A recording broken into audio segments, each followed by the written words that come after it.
a Winston buff and a Roadhog nerf. Ladies and gentlemen, I'm Salosa, and this is Unit. That almost sounded like a song. No, it was terrible. Anyway, ladies and gentlemen, we've had a post from Jeff Goodman on the official forums about balance changes coming to the PTR. And the first thing it addresses is Winston. So Winston's critical hit volume has been reduced by 15%. Now, what the hell does that mean? Well, this is a buff to Winston, because what this means is the critical hit area of Winston has been reduced by 15% in size. This is absolutely beautiful, because this means Winston's going to take less damage. So what the hell is the critical hit box thing? Well, basically it's the headshot box, right? Although some heroes in Overwatch, it's not generally the head. Like, it could be the front of D.Va's mech, which I guess you could say is the head, or maybe the rear of Bastion, which again I guess you could kind of say is the head when he's in sentry mode, where he's got the weak crit spot. But for most heroes it's generally the head, so it would be referred to as a headshot or headshot damage or whatever in most of the games. Anyway, the size of Winston's crit box is being reduced on his head. Now, why is that? Well, Jeff says this: Winston's head hit volume was just abnormally big, making him take more damage than he otherwise should. This change brings it more in line with the other heroes. This is great for Winston, because what it means is Winston is now more tanky. I play a lot of Soldier 76, and if Winston jumps me, I just kill him, because it is so easy to land headshots onto Winston. You're basically firing into his body effectively, because of the way sort of like his head sort of hangs down, like, because he's a gorilla, right? So that's how he walks around. Also, get ready to check out this ult in a second. It is absolutely the best Winston ult you will ever see, and it totally doesn't involve me just jumping off the map and dying. Yeah, anyway, so this is a good change for Winston.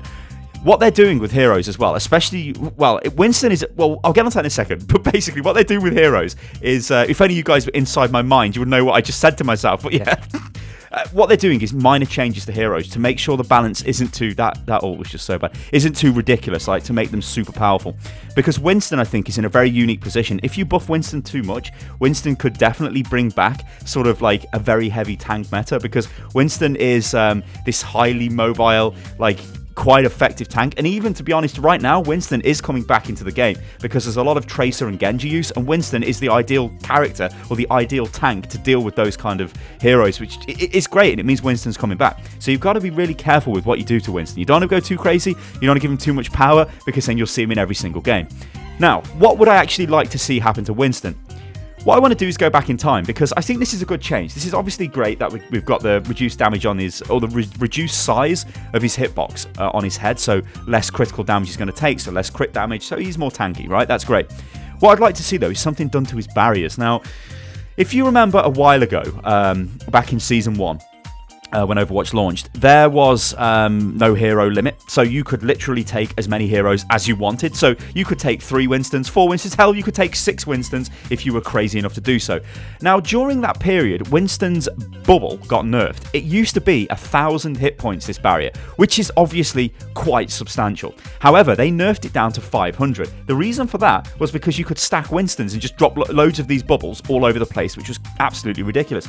So I think I would like to see a bit of an increase to his bubble health. Like, maybe if it goes up to, I don't know, from 500, which it is now, to maybe 750 or something, maybe that's something they might do. I don't know, because the thing with Winston is he lives and dies by his bubble. If he doesn't have his bubble available when he's doing Winston things, so diving into the back line, he's just going to die. I mean, you see I put the bubble down there just to sort of protect the choke there, because I thought they were spamming shots through. I may as well, you know, I've got no intention of using it, but when I jump in, I want to drop my barrier down.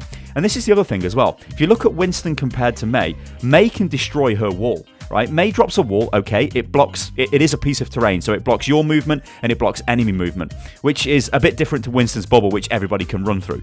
However, May can destroy her own wall, restarting her cooldown on the ability. Winston, however, when he drops his bubble down, that's it. It either gets destroyed or it dissipated, then, or it starts to dissipate after a period of time. Generally, it gets destroyed because it's only got 500 health. But after that period there, that's when the cooldown starts again. Winston cannot actually destroy his own sort of bubble. And here's an interesting thing as well. You know the recall cinematic where Winston's bubble explodes? Imagine if you could detonate the bubble. Now, okay, I'm not talking some sort of massive bubble size explosion, but maybe like a little very sort of mini pulse bomb, like 10% of a pulse bomb. That might be a bit too powerful though, because if you think of Winston, he could jump in onto you and do it would cause damage as he lands onto you. He would fire into you, he would drop his bubble and detonate his bubble, and it would probably be like a one-shot ability, so it'd be OP. But I thought that would be cool to throw out there. But yeah, maybe something could happen to his bubble. Maybe just giving Winston the the ability to just destroy his own barrier, so he can start the cooldown again, so the ability starts to recharge on his sort of terms, and that might be good. But then again, maybe that's just a part of Winston that is always going to stick around. You have to be good with the bubbles, and that's going to determine who's a good Winston player and who isn't. So yeah, this is actually a good change for Winston because it means, well, he's more tanky. So Roadhog's nerfs, let's talk about this then. Scrap gun, spread decreased by 20%. Chain hook, targets are now pulled to a location 3.5 meters away, up from 2 meters. Cooldown increased from 6 to 8 seconds. Oh lord. Okay, so I made a video recently on Roadhog, and I was like, I don't think Roadhog's OP, and I don't think he is OP, but I did actually say in that video, maybe they'll do something to the cooldown of the hook, and they actually have. But they've done some other things which are quite interesting, and I think they're going to have some, well, they're going to have some ramifications. I've always wanted to use that word in a video.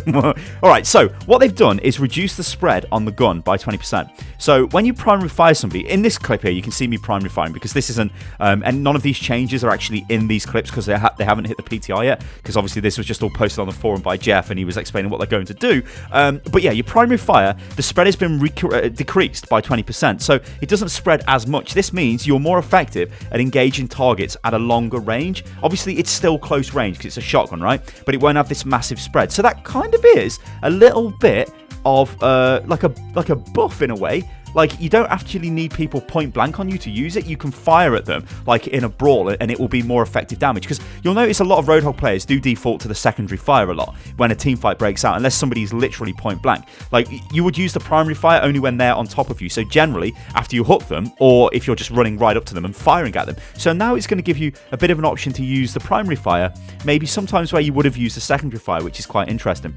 However, the big stuff is the chain hook. So this is a very interesting change. So targets are now pulled to a location 3.5 meters away, up from 2 meters. Now, I believe melee range in this game is 3 meters. So what I think this means is, when you get pulled with the chain hook now, you can be fired at by Roadhog with his primary fire, yeah, with a decreased spread, so he'll have to be slightly more accurate at closer range, but I don't think he's going to have to be that much accurate. But then he's not going to be able to follow up with a quick melee attack. What this means is, if you're a Genji player, if you're a Reaper player, if you're a Tracer, or if you are May, or anybody with like an escape ability, a Diva could do this as well, anybody who can escape, you've now got a chance to, as soon as you get pulled in, okay, you will take a primary hit, like from his primary weapon. You just cannot avoid that unless you're, well, no, because you're stunned. You couldn't even do it if you were Diva with Defense Matrix. You'll take a hit, but you won't take the melee. At least I don't think you will. Roadhog's going to have to actually run forward to get that onto you. But there's a small gap there, which means, yes, you're going to take primary fire of Roadhog. Yes, it's going to do a lot of damage, but then you're going to be able to ice block. Then you're going to be able to blink away. Then you're going to be able to use Defense Matrix or any other number of abilities. So this might actually make his sort of insta-death combo not that insta-death anymore, which is really interesting to me. Like, that is really, really interesting. The next thing we've got is cooldown increase from 6 to 8 seconds. Now, in a video I made a while ago where I was talking about Roadhog the Godhog, saying like, yes, he is powerful, but you just need to learn to play around him, which basically means don't be in a position to get hooked, because if you're getting hooked, you're going to die, basically, because that's what happens right now with the hook.